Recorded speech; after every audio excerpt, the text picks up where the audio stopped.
आज मैं यहाँ आई हूँ आप सबको डिजिटलाइजेशन की पावर के बारे में बताने।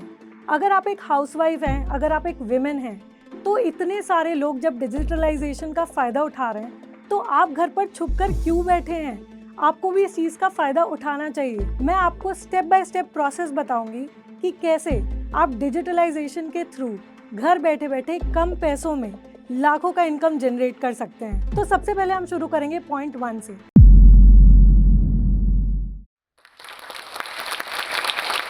Hello everyone, my name is Mona Agarwal.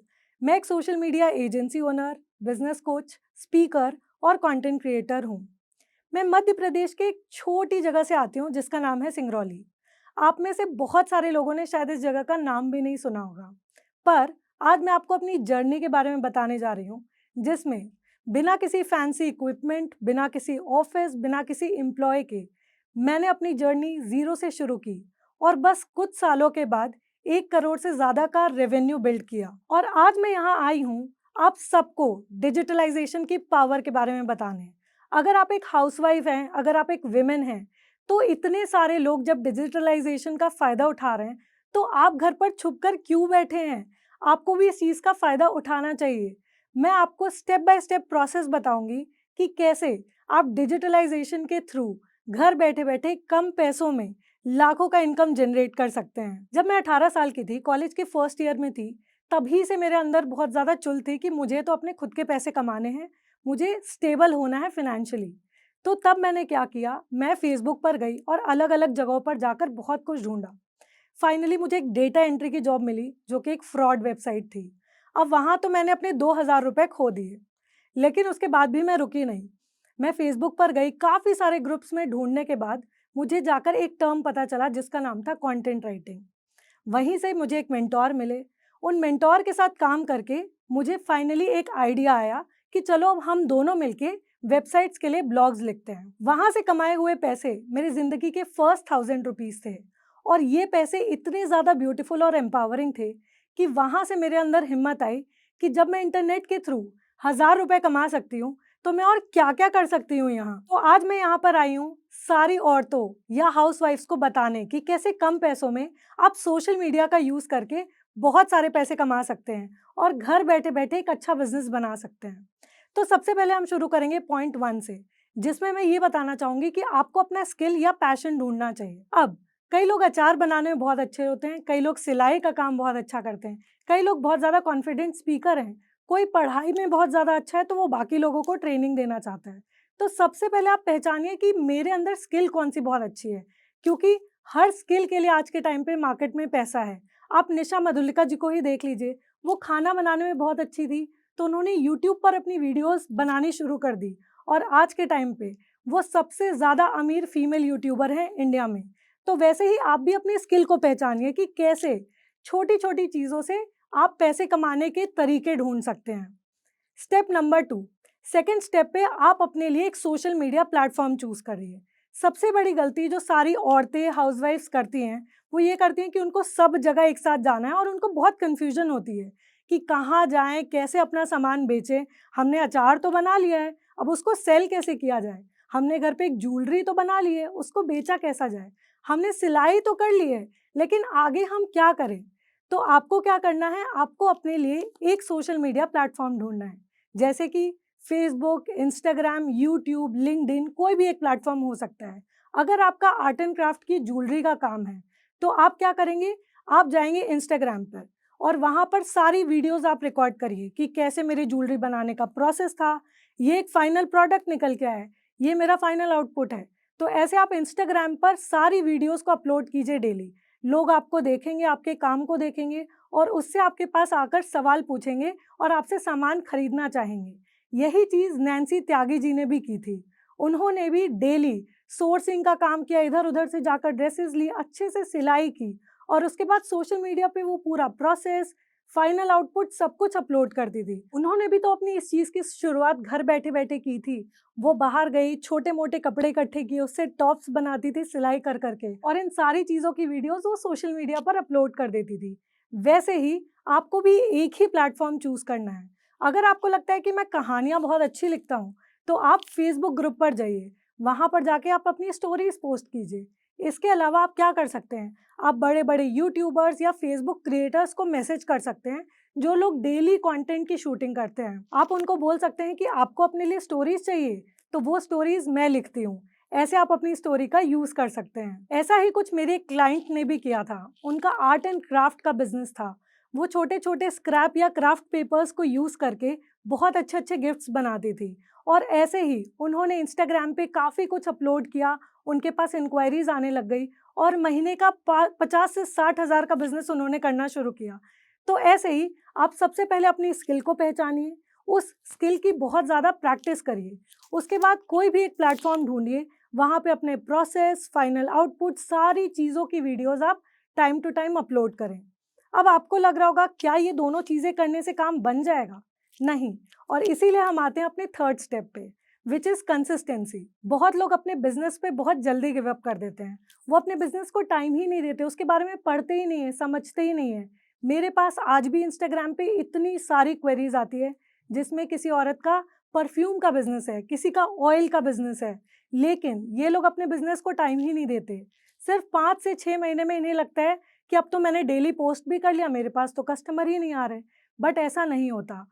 आपको अपने बिज़नेस से एग्ज़िट लेने से पहले उसको काफ़ी टाइम देना होता है। कम से कम 1 साल तो दीजिए। चीज़ों को सीखिए, सोशल मीडिया पे चीज़ों को अपलोड कीजिए, अपने से बड़े पेजेज़ या मेंटोर्स को देखिए कि वो लोग क्या कर सकते हैं। इंस्टाग्राम पे एक ऐसा ही पेज है द लोकल नेशन करके, आप वहाँ जाके देख सकते हैं कि कैसे औरतें घर पे बैठे-बैठे अलग-अलग सिलाई, बुनाई, कढ़ाई, कुकिंग इन सारी चीज़ों के थ्रू बिज़नेसेस बना रहे हैं। कितने लोग तो प्रिंटेड स्कार्फ्स का भी बिज़नेस करते हैं और ये सारी चीज़ें इन्होंने बहुत कंसिस्टेंटली ओवर द ईयर्स की है। तो अगर आप भी एक हाउसवाइफ़ हैं और आपको नहीं समझ आ रहा कि मुझे क्या करना चाहिए, सबसे पहले आप समझिए कि आपको क्या करना है। जिस दिन आपने ये जान लिया कि मुझे सारे लोग इस चीज़ के बारे में बहुत ज़्यादा तारीफ़ होती है मेरी, सारे लोग इस स्किल के बारे में मुझे बहुत एप्रिशिएट करते हैं।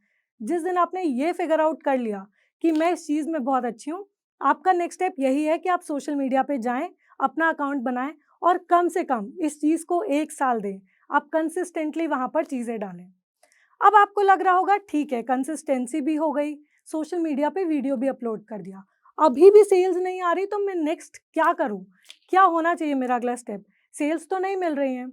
देखिए, सबसे पहले तो मैं आपको ये बताऊँगी कि अगर आप 1 साल तक कंटीन्यूअसली वीडियोज़ डाल रहे हैं, तो आप लोगों की नज़र में आएँगे। बहुत सारे लोग आपको एप्रिशिएट करेंगे, आपकी कम्युनिटी बनेगी। आपने तो खुद इंस्टाग्राम या फेसबुक पे लाखों लोगों को देखा होगा ये करते हुए। लेकिन अगर फिर भी आपको सेल्स नहीं मिल रही, तो अब हम आएँगे अपने स्टेप नंबर 4 पे, जो कि है फेसबुक ग्रुप्स या डीएम्स। तो इंस्टाग्राम के डीएम्स या फेसबुक के डीएम्स आपके लिए हमेशा फ्री रहते हैं। अब आप इनको यूज़ कैसे करें? जैसे कि मैंने कुछ टाइम पहले देखा था कि एक लड़की घर बैठे-बैठे डेकोरेशन का बहुत अच्छा काम करती है। अब वो पार्टी डेकोरेटर थी, तो उसने क्या किया, आस-पास के कॉलोनी के बच्चों के घरों पर जाके छोटी-छोटी चीज़ों को डेकोरेट करना शुरू किया। इसके अलावा वो बच्चों के लिए रिटर्न गिफ्ट्स भी बनाती थी। धीरे-धीरे उसके ये इनवाइट्स बढ़ने लग गए। पहले पड़ोस के बच्चे, फिर उन्होंने भी किसी को रिकमेंडेशन दे दिया। तो ऐसे करते-करते वो काफ़ी बड़ी पार्टी डेकोरेटर बन चुकी हैं। वैसे ही अगर आप भी डेली अपनी विज़िबिलिटी सोशल मीडिया पे दिखाएँगे तो आपको सेल्स मिलेगी। लेकिन अगर फिर भी नहीं मिल रही है, तो आप डिसाइड करिए कि ठीक है, मुझे अपना ये सामान किसको बेचना है। अगर मैं एक औरत हूँ और मैं ये सामान औरतों को बेचना चाहती हूँ, तो आप जाइए फेसबुक ग्रुप्स पे, अपने मोहल्ले की औरतों का आपको ग्रुप वहाँ पे आराम से मिलेगा। जैसे कि आज के टाइम पे startup for women, women entrepreneurs का फेसबुक पे बहुत सारे ग्रुप्स हैं। तो आप इन ग्रुप्स को जॉइन कीजिए, वहाँ पे अपना प्रोडक्ट का फ़ोटो, वीडियो सारी चीज़ों को आप वहाँ पे अपलोड कीजिए। जैसे-जैसे आप ये अपलोड करते जाएँगे और लोगों से मैसेजेस पे बात भी कीजिए। आप उनको बताइए, अगर आप एक औरत हैं और आप अपना प्रोडक्ट औरतों को बेचना चाहती हैं, जैसे मेरे पास भी डीएम पे बहुत मैसेज आते हैं कि मैम हमने एक नया शर्ट प्रिंट किया है, क्या आप इसे पहनना चाहेंगे? हम आपको भेजना चाहेंगे पब्लिसिटी के लिए। मैम ये हमने नया परफ्यूम लॉन्च किया है, हम आपको सेंड करना चाहेंगे, क्या हमारे लिए आप एक स्टोरी डालेंगी? अब इससे क्या होगा, मेरी 60,000 की ऑनलाइन ऑडियंस को ये प्रोडक्ट दिखेगा। तो वैसे ही आपके भी डीएम्स खुले हैं, आप जाइए और अलग-अलग औरतों से, अलग-अलग एंटरप्रेन्योर से, जो भी आपका टारगेट ऑडियंस है, उससे आप डीएम पे बात करके उनको ये प्रोडक्ट्स दें। तो अब आपने स्किल तो प्रैक्टिस कर ली, इसके अलावा वीडियोस भी डेली अपलोड करने लग गए और सेल्स की भी कुछ चीज़ें पता लग गई कि कैसे डीएम्स भेजें, कैसे लोगों के साथ कनेक्ट करें। अब लास्ट स्टेप है आपका नेटवर्किंग। फाइनली इस स्टेप में आप उन लोगों को रीच आउट करते हैं जो आपकी सपोर्टिव फैमिली है। ये आपके भाई-बहन, आपके लाइफ पार्टनर या ऐसी औरतें जो इस जर्नी में आपको सपोर्ट करेंगी, आप उनके पास जाते हो और उनसे बोलते हो कि ये मेरा प्रोडक्ट या सर्विस है, क्या आप मुझे एक शाउट आउट दे सकते हैं? ये मेरा एक प्रोडक्ट एंड सर्विस है, अगर आप इसे आगे किसी को रेफ़र करेंगे, तो मैं आपको यही सेम प्रोडक्ट काफ़ी डिस्काउंटेड प्राइस में दूँगा। यही सेम चीज़ मैंने भी अपने बिज़नेस में की थी। जब मुझे मेरी पहली क्लाइंट मिली, मैंने उन्हीं से कहा कि क्या आप मुझे किसी और को रेफ़र कर सकती हैं? मैं आपकी सोशल मीडिया मार्केटिंग फ्री में करूँगी अगर आपने मुझे रेफ़रेंस दे दिया तो। अब इससे होगा क्या? फ्री में एक पैसा गया, दूसरा तो आ गया। बट जो दूसरा क्लाइंट मैंने साइन किया, उसे मैंने ज़्यादा पैसों में साइन किया। इसके अलावा मैंने अपने पहली क्लाइंट को कॉन्फिडेंस दिलाया कि अगर आप नेटवर्किंग करके मुझे रेफ़र करेंगी दूसरे लोगों को, तो बदले में आपको भी कुछ मिलेगा। हर कोई बदले में कुछ तो चाहता है। तो वैसे ही आपका भी अगर किसी चीज़ का बिज़नेस है, तो आप भी यही कर सकते हैं। आप अपने पहले कस्टमर को कोई चीज़ बेच सकते हैं और उसे बोल सकते हैं कि अगर आप 3 लोगों को और रेफ़र करेंगे आगे मेरा ये सामान, तो मैं आपको डिस्काउंटेड या फ्री में ही ये प्रोडक्ट दे दूँगी। अब ये उन लोगों के लिए है जो बिज़नेस शुरू करना चाहते हैं। अब जिस फ़ेज़ में हूँ मैं बिज़नेस के, मैं ये टेक्नीक अब नहीं यूज़ कर सकती, लेकिन जब मैंने शुरू किया था तब मैंने इस टेक्नीक का इस्तेमाल किया था। तो आप भी इन 5 स्टेप्स को यूज़ करिए और आज मैं आपको बताना चाहती हूँ कि मैं और मेरी जैसी बहुत सारी औरतों ने घर बैठ के ही ये काम शुरू किया है। कोई घर पे बैठकर केक्स और बिस्किट्स का काम करता है और अब आस-पास की मुंबई की बेकरीज़ में भी सप्लाई करता है, घर से शुरू करने के बाद। इसके अलावा मेरी एक क्लाइंट है जो कि दुबई में स्टूडेंट्स को काउंसलिंग देती है, लेकिन उन्होंने भी ये जर्नी 20 साल पहले शुरू की थी, सिर्फ़ 1-2 स्टूडेंट्स को काउंसल करके। तो वैसे ही अगर आपने भी अपनी स्किल ढूँढ लिया है, अपना पैशन ढूँढ लिया है, तो आप पीछे मत हटिए। आप अपने स्किल को बार-बार प्रैक्टिस करिए, इन पाँचों स्टेप्स को फ़ॉलो करें और इस चीज़ का ख़ास ध्यान दें कि इन सारी चीज़ों को आप कंसिस्टेंटली करते रहें।